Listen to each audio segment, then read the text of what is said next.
Most Australians believe they live in a free, sovereign nation. But the truth is, Australia was quietly turned into a registered corporation without the people's consent. Here's what people need to know. 1. Australia is registered as a business in Washington, D.C. The Commonwealth of Australia is listed on United States Securities and Exchange Commission as databases. That means it's being run under corporate law, not common law or true sovereignty. This also applies to entities like the Australian Taxation Office, federal police, and courts. Many are ABNs, not constitutional bodies. Not 2. The 1973 Act, the real Constitution, was replaced. The original 1901 Constitution was based on the Crown and common law. In 1973, under Whitlam, a Royal Style and Titles Act was passed, effectively cutting the link with the British Crown without a referendum. From there, Australia was transitioned into a corporate entity. 3. Your rights were stripped without you knowing. The courts became administrative tribunals, not true courts of law. Fines, taxes, mandates, they're enforced by corporate policy, not lawful obligation. We vote for managers, not representatives. Parliament serves policy, not the people. 4. Global bodies now control the nation. WHO, UN, IMF, WEF, none elected by us, yet all influencing policy. Keating, Howard, Morrison, Albanese, they all serve foreign interests, banking cartels, and corporate partners. Australia is being sold piece by piece. Land, water, assets, even identity. So what can be done? The truth must spread.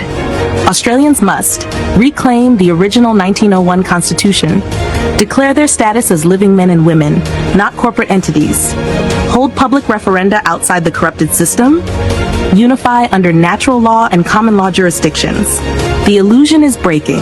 The system fears those who wake up. The time to reclaim our future is now. That's our flag. That's our land flag. That's the one that our Anzacs fought under. That's the one that's remembered in the Shrine of Remembrance. Not this blue corporate bullshit that I've been lied to my whole life about.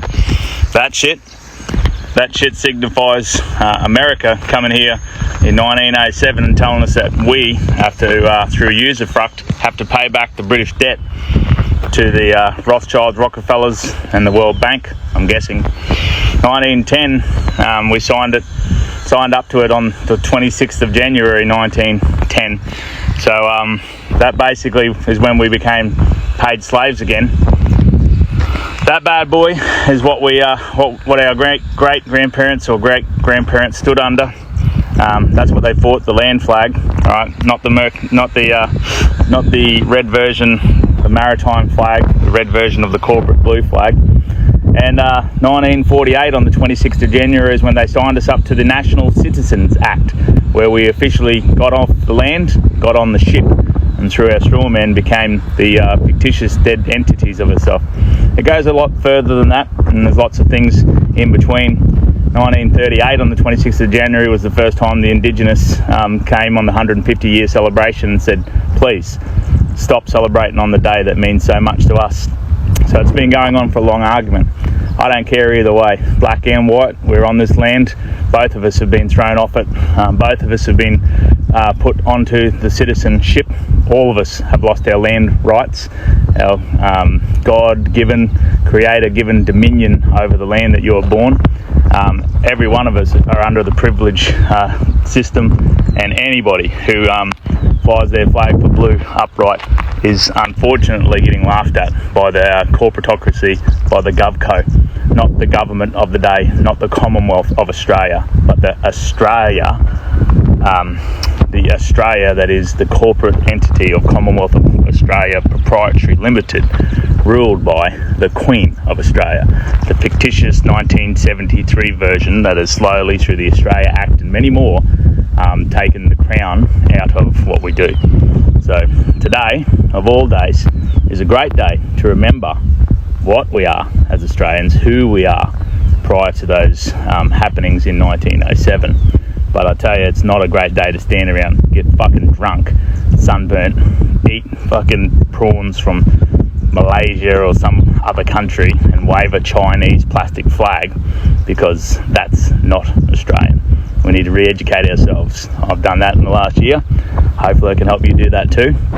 But this is the flag upright because I'm not in distress. I don't owe 1.5 fucking trillion dollars. These duds do.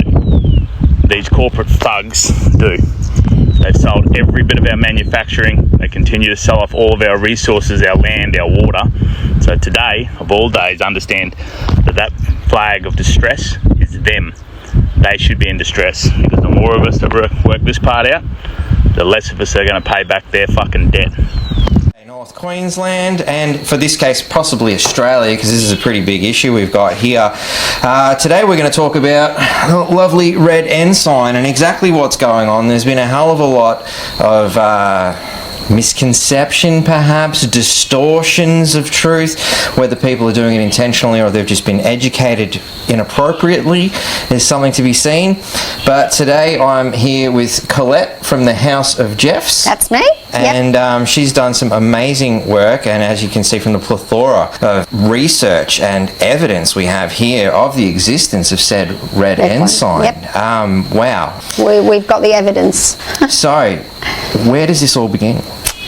Well, in 1901, the foundation of this federal red ensign, where it was brought to us through a competition of the people entering to put a flag and a seal for the new constitution. So 1901 was when Australia federated, so yes. all state borders were dissolved. That's and right. Pushed 12 miles out to sea, as I understand it. And that's yes. what, you know, if I'm wrong, please correct me. But at this point of federation, we've created the first Australian flag. Yeah, well, the Commonwealth of Australia. Commonwealth of Australia flag, yes. as stated in the Constitution. As stated in the Constitution that was proclaimed and gazetted, yes. Yes. Right. Yeah. And as you said, there was a big competition, was it some 30,000? 30,000 entries for this, yes. And of that 30,000 entries, 5 were closely looked at, and this one was the one that won.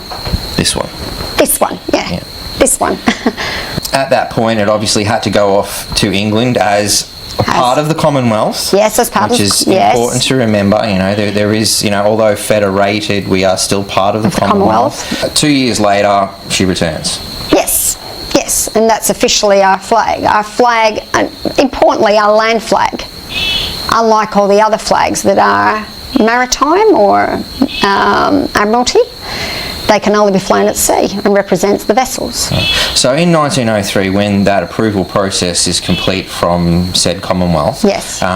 King Edward, was it? Edward VII, yes, King he approved Edward it. Comes back, says that she's all good, you can go along with that, but we need to put some for maritime because we have to be represented on the sea as well. Okay, so what's the difference between the maritime and the land flag? Well, the size of the flag, so we're a 2:3, 3:2 ratio for the land and a 1:2 ratio for the Admiralty Maritime. Also, the stars are different. So although we still had both 6-pointed star under the Union Jack, the Southern Cross was different. The Southern Cross was lined up, whereas here you can see it's off centre. And it goes from the brightest star 9, 8, 7, 6, 5 to the lowest, whereas on the others it didn't. It went 7 and then 1, 5. Yeah, so it was different. So they were all 7 with the exception of the small star. Small was 5, yeah, and that was out at sea. And is there a significance to the points on the stars? Yes, well, in these ones, the brightness of the stars that we see, that we look from the land. So as we would look at the Southern Cross from the red earth, the red dirt, representing that red duster, we would see those looking like that on an angle. Whereas at sea, you're moving all the time. They've just straightened those, one top and one bottom. Yeah, so there. So moving along, we've established 2 different red ensign flags, one land, one sea. We move into the Treaty of Hague in 1907. Yes. What is the Treaty of Hague? Well, it was because we were part of the Commonwealth, there was wars passed that debts had to be paid, and those debts had to be paid, and they were thrown over to us, to the Commonwealth. And in The Hague, when they weren't paid, we bore the burden of that. We were put into what they call a usufruct. All right, and what does that mean? Usufruct means they can use the fruits of the land, so your forestry, your fisheries, your minerals. They can also use the fruits of your labour. So effectively enslaving the people in a sense? To pay debts, correct. Right. And which debts are we paying? We're paying debts from past wars.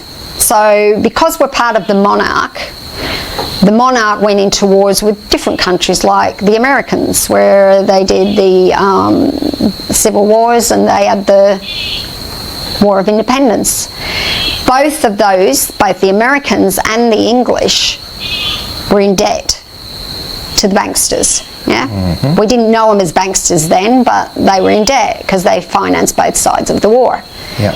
When that debt didn't get paid, it has to go to a treaty for it to be worked out. How are you going to pay for this? Just like any bill that you don't pay, it goes to a court and it gets decided who and how that gets paid. And so our usufruct was put into usufruct. So that had to be delivered to us in 1907. That was handed to the military hand, which was the America's White Fleet. And they went around the world delivering these to people that were into this debt to pay back the way the Hague had described. There was 8 treaties in all, but the most important was the one War on Land, because it tells them how to conduct themselves while in war on land.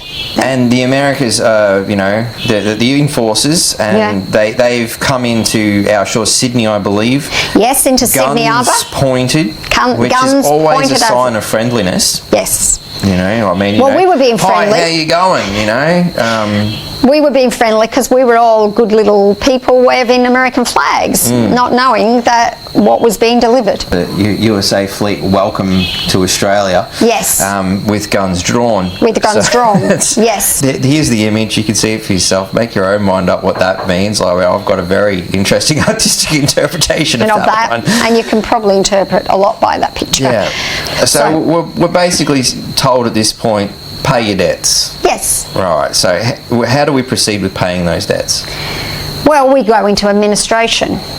So, like we said in 1908, there was a military order sent to the people running the country at the time, so parliamentarians, and it was telling them that they needed to add an extra star to this 6-pointed star that sits under the Union Jack to include the territories.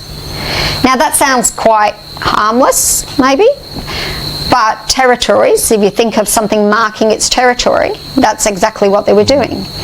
So we have our territories. We've got the Northern Territories that's got Pine Gap that was sold for a peppercorn, and we've got added territories now where we've got Jervis Bay, which is our naval base. We've got Canberra, which is a territory, and on Capitol Hill we have that Parliament sitting there. That's the alleged seat of government. Yes, the alleged seat of government, in a flying territory. A blue territorial flag. Yeah, which we'll come to. Yes, and then in 1910 it all became official, because like anything, the paperwork comes in and then it comes out the other end saying it's official.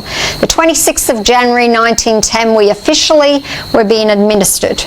We were occupied and we were working under treaties, 8 of them. Anyone can look up those treaties, go to the Australian Treaty series, look at 1910, and it will show you 8 treaties, and particularly the one on war on land, because it explains how they can conduct war on land. So here we are, 1910, Australia Day is created, and we're all sort of led to believe that it's this wonderful foundation sort of day. We've got a whole bunch of other people who are running around calling it Invasion Day, and perhaps they're not too far from the truth in a sense, because it's not the manner in which we've all been led to believe. No. So who exactly has invaded? Well, I mean, the Americans have obviously come in guns drawn. Yes. But who sent them? Well, for those people out there that's been down the rabbit holes... A rabbit hole warning. A rabbit hole warning. We've got their Holy Trinity. We've got Washington DC, which is the military armed force, which is in British Columbia. That's the White House there, and therefore the command. And then we've got that magic mile of London City, which is run by different police than outside of that 1 mile. And that's the financial aspect. Then we've got the Vatican City, which we know takes all our souls into it, and that's their Holy Trinity. So one heavy hand of the... You could say mind, body and soul. Mind, body and soul, yes. Yeah. And they sent their military arm to deliver this treaty to us, yes. Yeah, these treaties. Although in 1910... Which is the point of treaty, which we're led to believe is Australia Day, but we'll probably call it, Invasion Day, Invasion. As much as the leftists are like jumping up and down going, yes, I knew I was right, but you were still wrong because you got your facts wrong. Yeah. But anyway, so we moved to 1940. Yes. We joined World War One, and we have again a plethora of images showing our flag, this red ensign being flown alongside our troops. Yes. So it's beyond a shadow of a doubt. We have historical evidence. As we proceed through the war ends 1917, and again we come to more treaties. Yes. During that treaty, I believe, there is also a significant change in Australia Day at this point. It is, yes, because this lady who had sons that were in the war and relatives in the war decided to ask put it to the newspapers that we should raise money for the wounded, for the soldiers that didn't come back to help the families. So from that point on, every last Friday of July, every year, they were making matchboxes with the different things on, badges, and selling these to help the people that came back from the war. And so that was the official Australia Day. So it was kind of a bit of an Anzac Day almost. Well, it was in a way. Yeah, it was in a way. I guess maybe not Anzac. It was definitely an Australia thing. Yes, yeah. Yeah. Sure. So it had nothing to do with any white fleet or anything like that, or it was more to help the people that lived in the Commonwealth of Australia. Yeah. Oh, yeah. So then we move in to the Treaty of Versailles, which is the end of the war. Yeah. That was a peace treaty. And it was signed, and we had a representative of Billy Hughes that was our representative for the Commonwealth of Australia, and he stood for the 62,000 lost souls that shed blood for this country. And he fought to get the part of New Guinea that was occupied by the Germans. So what they did at that peace treaty was divide up the occupied land that they'd taken. And Woodrow Wilson didn't think, because he was the American president, that why should he get all of that? He really wanted a bit of it, and everyone should have a piece of it. But Billy Hughes stood there and said, well, as a point of where we could be invaded, that was important to us on our land, because Papua New Guinea is within our in the waters. So they drew a line around the waters of Papua New Guinea and introduced them into our country. And Billy Hughes said, it's ours because of the 62,000 soldiers lost. And those 62,000 soldiers, although didn't seem many in number compared to other countries percentage-wise, we had the greatest loss, because we were a very small country then with a small population. So 62,000 was a lot of, it's a big chunk of our population.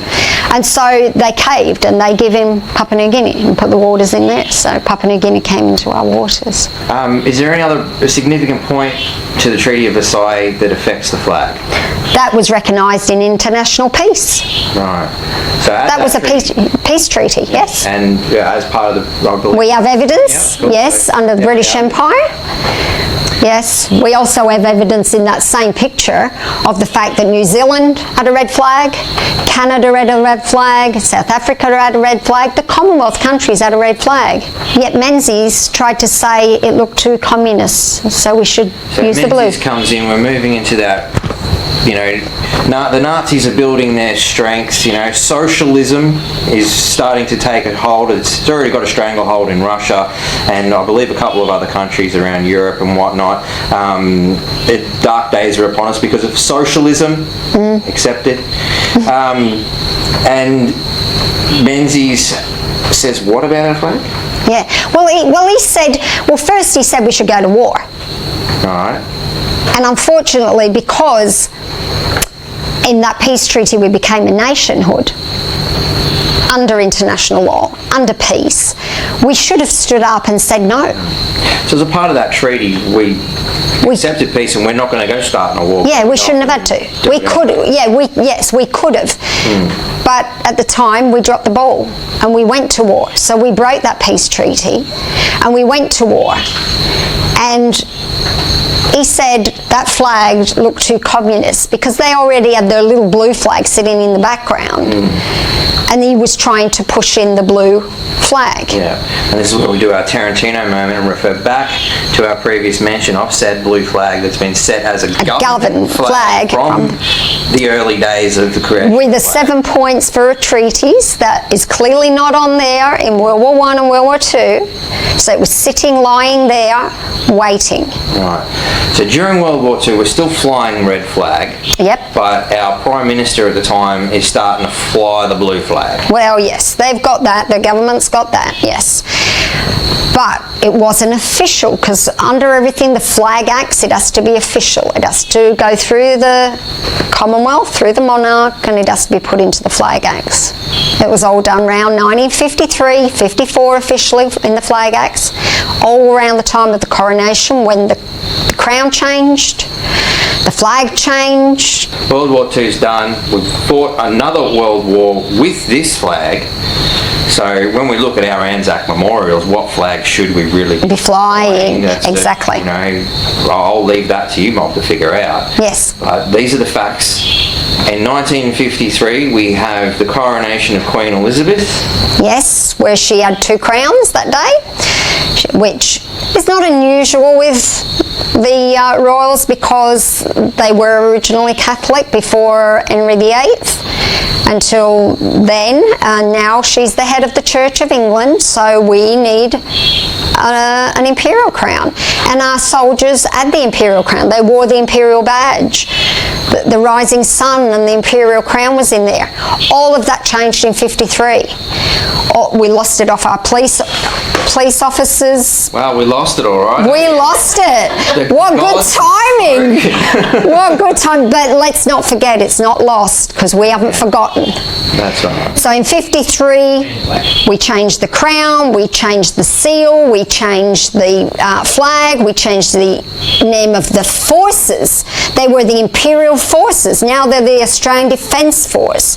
The place where the Roman crown and the Roman wreath, and in Queensland we even have the Maltese cross, which the country of Malta is Catholic. So how clear can we be that we're not Protestant or Protestant like in our Constitution? We should, in our Constitution it states we are under Almighty God, the KGV, the authorised KGV 1611 Bible. It's in our shrine of remembrance, and yet we're under a Catholic regime right now. So over a period of 70 years, we've basically had history rewritten. That kind of leaves us in a very interesting predicament, and hopefully that helps people at home understand the true value of the flag that fell down. And when we're flying that flag, it's not to try and symbolise communism, as some mainstream media outlets have suggested. Wow, that's just regurgitating what Menzies said. Which was propaganda back then. It is.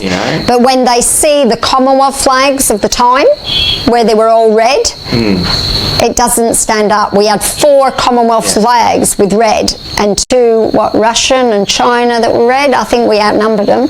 So it didn't make sense at all. It's just that their flag was blue, and they had a plan to introduce it, all part of the plan. We could probably dive down further rabbit holes at this point, but we should probably just sort of leave it here for now.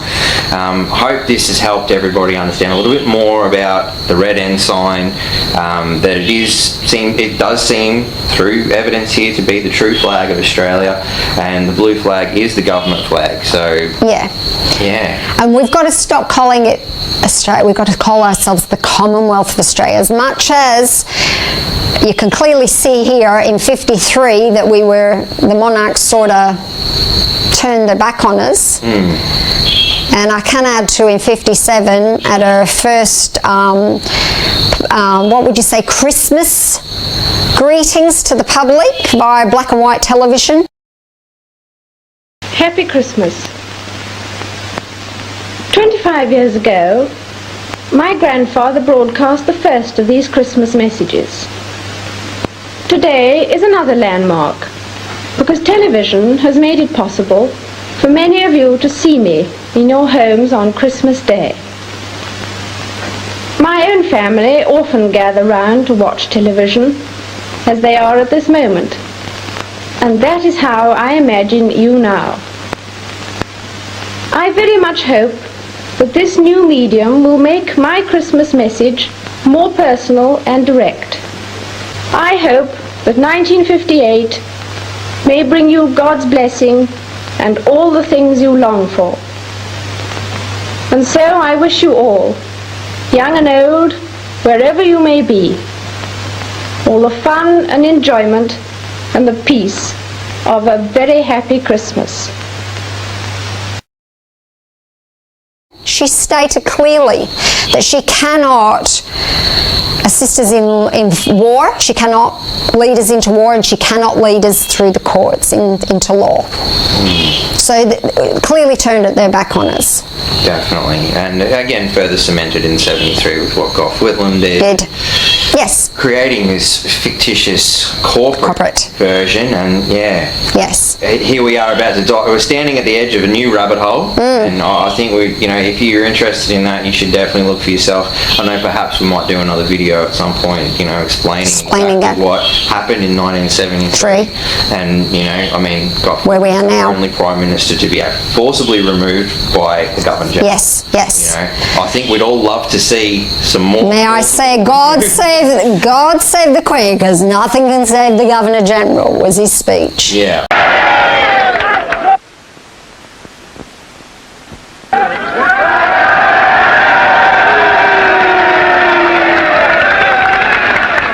Well, may we say, God save the Queen.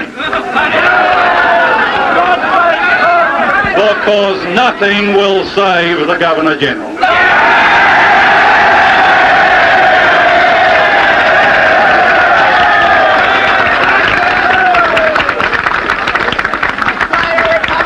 The proclamation which you have just heard read by the Governor-General's official secretary was countersigned Malcolm Fraser.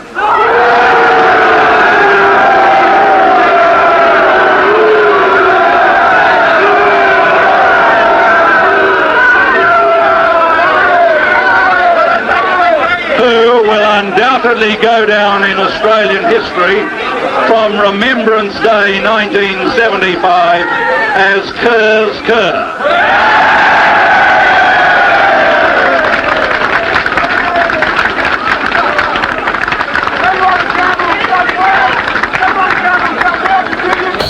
Yes. I think we should leave it here for today. Thank you very much. Can I just say one last thing? Just remember, this is the only land flag. All the other flags that they're waving around are Admiralty, and they're putting you back at sea. And if you've dealt down that rabbit hole, you don't want to be at sea, because you're drowning. Yeah, dead entity. Dead entity. Habitus diminuta maxima. Yep. Yeah.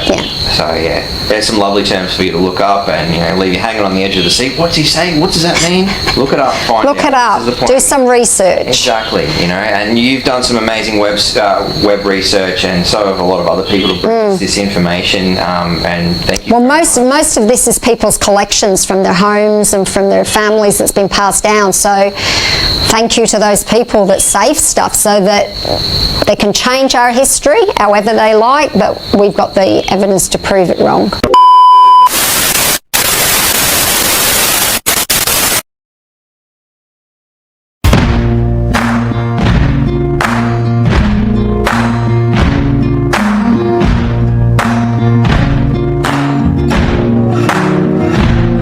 Can run on for a long time, run on for a long time, run on for a long time. Sooner or later gotta cut you down, sooner or later gotta cut you down. Go tell that long-tongued liar, go and tell that midnight rider, tell the rambler, the gambler, the backbiter, tell him that God's gonna cut him down, tell him that God's gonna cut him down.